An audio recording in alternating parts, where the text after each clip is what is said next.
சட்டப்பேரவையில் இன்று காலை முதல் நடந்த நிகழ்வுகளை இப்பொழுது பார்க்கலாம். இதெல்லாம் அனுமதிக்க முடியாது. சபையை நடத்த ஒத்துழைப்பு கொடுங்கள். அவ்வளவுதான் உங்களுக்கு நான் கேட்பேன்.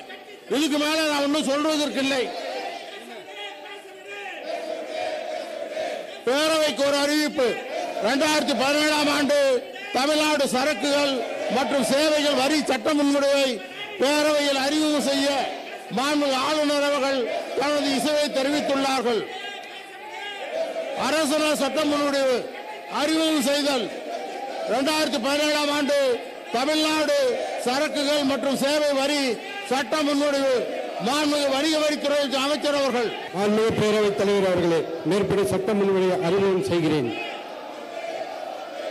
2017-2018ஆம் ஆண்டிற்கான மானிய கோரிக்கைகள் முன்மொழிதல். பேரவைக்கு ஒரு அறிவிப்பு. 2017-2018ஆம் ஆண்டிற்கான மானிய கோரிக்கைகள் பேரவையில் முன்மொழிவது குறித்து மேதகு ஆளுநர் அவர்களிடமிருந்து கீழ்காணும் செய்தி வரப்பட்டுள்ளது. In pursuance of Class 3 of Article 203 of the Constitution of India, I, C.H. Vidyasagar Rao, Governor of Tamil Nadu, hereby give my recommendation to the moving in the Tamil Nadu Legislative Assembly of the demands for the grants for the finance year 2017-2018. உட்காருங்க, உட்காருங்க. மானிய கோரிக்கை போல உட்காருங்க, உட்காருங்க. நீங்க இதுக்கு மேல எனக்குன்னு ஒரு எல்லை இருக்கு. இல்ல, எனக்கும் பொறுமைக்கு ஒரு எல்லை இருக்கு. நான் உங்களை வைத்துத்தான் சபையை நடத்த வேண்டும் என்று நான் விரும்புகிறேன். உங்களை வைத்துத்தான் இந்த சபையை நடத்த வேண்டும் என்று பேரவைத் தலைவர் என்ற முறையில் என்னுடைய விருப்பம். ஆகவே அதற்கு மாறாக நீங்கள் செயல்பட்டால் எனக்கு வேறு வழி இல்லை. நடவடிக்கை எடுப்பதை தவிர வேறு வழி இல்லை. நான் இறுதியாக உங்களை நான் எச்சரிக்கிறேன். தயவு செய்து அமைதியாக அமரும்படி கேட்டுக் கொள்கிறேன். தயவு செய்து இந்த சபையை நடத்துவதற்கு முழு ஒத்துழைப்பு தரும்படி உங்களை அன்போடு கேட்டுக் கொள்கிறேன். மாண்புமிகு உறுப்பினர்கள், நீங்கள் சபையினுடைய விதிகளுக்கு கட்டுப்படாமல் தொடர்ந்து இது மாதிரி எனக்கு தொல்லை கொடுத்தால் சபையை நடத்த முடியாது. மாண்புமிகு அவை முன்னவர். மாண்புமிகு பேரவைத் தலைவர் அவர்களே, எதிர்க்கட்சி தலைவர், துணைத் தலைவர் மற்றும் இருக்கின்ற திராவிட முன்னேற்ற கழகத்தை சார்ந்தவர்கள் வழக்கு மன்றத்திலே வழக்கு தொடர்ந்ததற்கு பிறகு நிலையில் அந்த கேள்விகளை சட்டமன்றத்தில் எழுப்பக்கூடாது என்று நம்முடைய துணைத் தலைவர்களே பல நேரங்களிலே குறிப்பிட்டிருக்கிறார்கள். அப்படி இருக்கின்ற போது இது வேண்டுமென்றே சட்டமன்றம் சிறப்பான முறையில் நடைபெறக்கூடாது என்ற முறையில் தாங்கள் செய்வது சரியாக இருக்குமா என்பதை தாங்கள் தான் சிந்திக்க வேண்டும். பாருங்க, இந்த சபையில ஏற்கனவே 11/1/2011 அன்னைக்கு இப்பொழுது அமைச்சராக இருக்கிற மாண்புமிகு தங்கமணி அவர்கள் இந்த நீராடியா கேஸ பத்தி டேப் சம்பந்தமா பேசினாரு. அப்ப உங்க சபாநாயகர் இந்த டேப் எல்லாம் வச்சுக்கிட்டு சபையில நான் அனுமதிக்க முடியாது, இந்த டேப் எல்லாம் கொடுத்தீங்கன்னா அனுமதிக்க முடியாதுன்னு உங்க சபாநாயகர் தீர்ப்பு சொல்லியிருக்காரு. ஆகவே நான் சொல்றப்ப இந்த டேப் எல்லாம் நான் அனுமதிக்க முடியாது. நீங்கள் சட்டப்படியா ஆதாரம் கேட்டு கொடுங்க. நான் அதெல்லாம் பார்த்துட்டு சட்டப்படி இருந்தால் நான் அனுமதி கொடுக்கிறேன், நீங்கள் பேசலாம். இப்பொழுது அனுமதி இல்லை. சபையை நடத்துவதற்கு ஒத்துழைப்பு கொடுங்கள். உங்களுக்கு எவ்வளவு தூரம் எச்சரிக்க வேண்டுமோ எச்சரித்து விட்டேன். நீங்கள் சபையை நடத்த ஒத்துழைப்பு தர மறுக்கிறீர்கள்.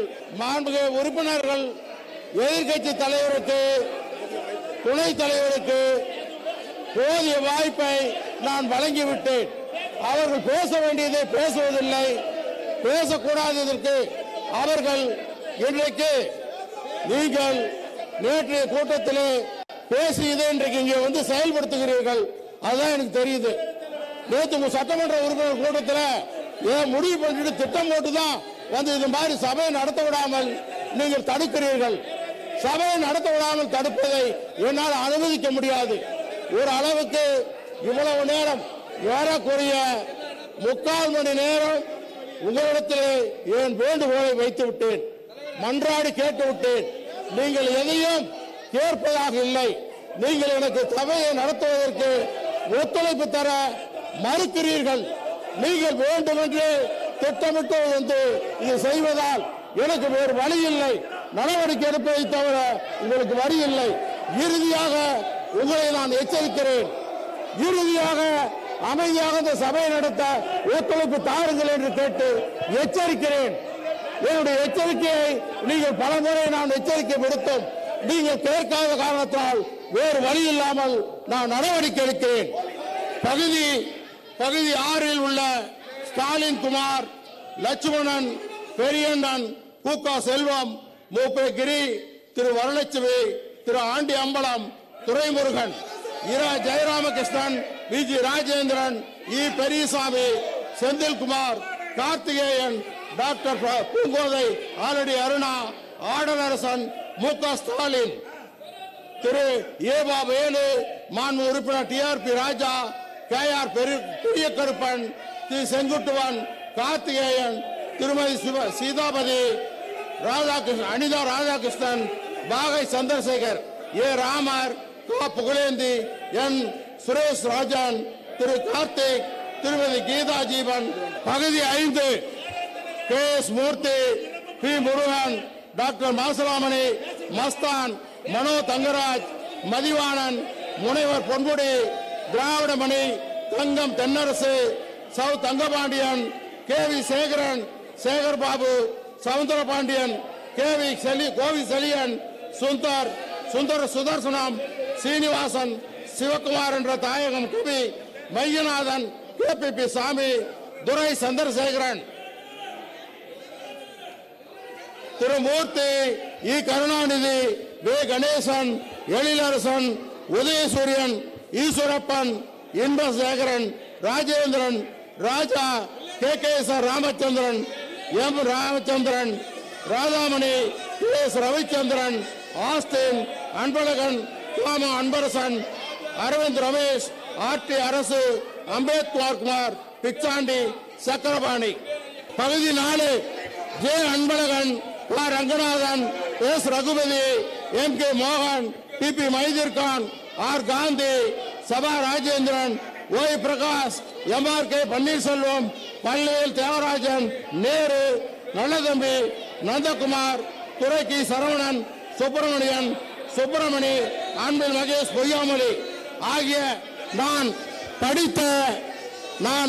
படித்த அத்தனை திராவிட முன்னேற்ற கழக உறுப்பினர்களும் சபைக்கு ஒத்துழைப்பு கொடுக்காத காரணத்தினால் அவை காவலர்கள் அவர்களை சபையிலே இருந்து வெளியேற்றும்படி உத்தரவிடுகிறேன்.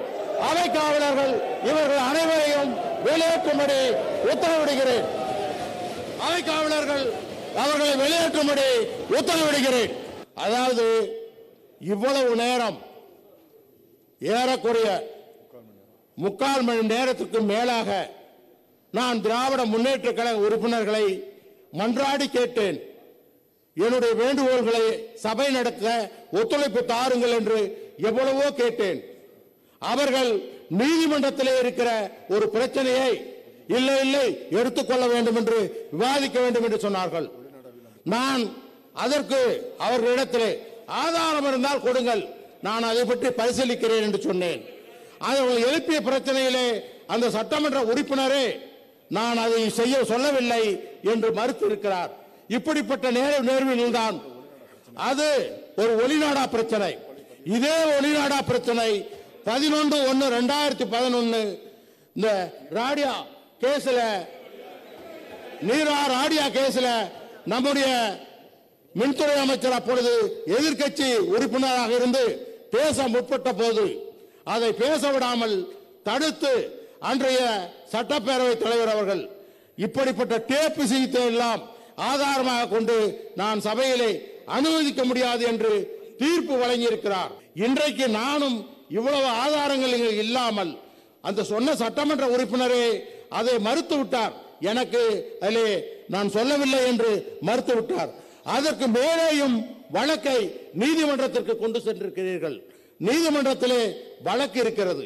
நீதிமன்றத்தில் இருக்கிற எந்த பொருள் குறித்தும் அவையிலே விவாதிக்க கூடாது என்று அவையினுடைய விதிகள் தெளிவாக இருக்கிறது.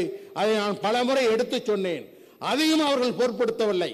ஆகவே திட்டமிட்டு இந்த சபையினுடைய நடவடிக்கைகளுக்கு குந்தகம் விளைவிக்க வேண்டும் என்று தான் இன்றைக்கு திராவிட முன்னேற்ற கழகத்தைச் சேர்ந்த உறுப்பினர்கள் இன்றைக்கு வந்து அவையிலே ஒரு அமளியை நடத்திவிட்டு போயிருக்கிறார்கள். அதை நான் வன்மையாக கண்டிக்கிறேன். இது போன்ற நடவடிக்கைகளை என்னாலே அனுமதிக்க முடியாது. நான் எப்பொழுதும் அனுமதிக்க மாட்டேன். சட்டப்படி, நியாயப்படி, விதிப்படி பிரச்சனைகள் இருந்தால் அதற்கு நான் முழு ஆதரவு கொடுத்து நான் அனுமதிப்பேன். ஆகவே இன்றைக்கு திராவிட முன்னேற்ற கழகத்தின் உறுப்பினர்களை நான்